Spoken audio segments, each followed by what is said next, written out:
আমরা সেই বৈষম্য বিরোধী ছাত্র আন্দোলনের নেতৃত্ব সহ সকল ছাত্রদেরকে আন্তরিক অভিনন্দন মোবারকবাদ জানাই।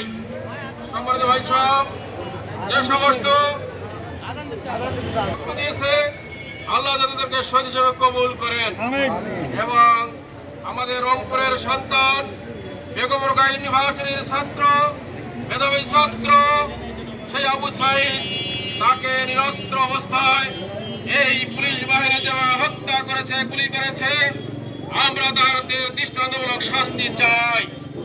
সম্মানিত ভাই সাহেব, আসুন আমরা এদেশকে মুক্ত করার জন্য সকল অনাচার, দুরাচার এবং সকল প্রকার অন্যায়কে প্রতিরোধ করবো, আশ্রয় প্রশ্রয় দেব না। সকলকে আন্তরিক অভিনন্দন মোবারকবাদ জানিয়ে শেষ করছি। আসসালামু আলাইকুম রহমতুল্লাহ। এই ঔষধের দোকানটি দীর্ঘদিন থেকে বন্ধ আছে। এই ঔষধের দোকানটি আমরা খুলে দেওয়ার জন্য আসছি। আজকের থেকে এই দোকানটি উন্মুক্ত করে দেওয়া হবে ইনশাআল্লাহ। কেউ কোনো প্রকারে কোনো অন্যায় করতে পারবে না, জোর করতে পারবে না। তারা তাদের নিজ নিজ ব্যবসা যথারীতি করবে ইনশাআল্লাহ। আমাকে ধন্যবাদ।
ঠিক আছে, হাত তুলে দেখেন, হাত তুলে দেখেন।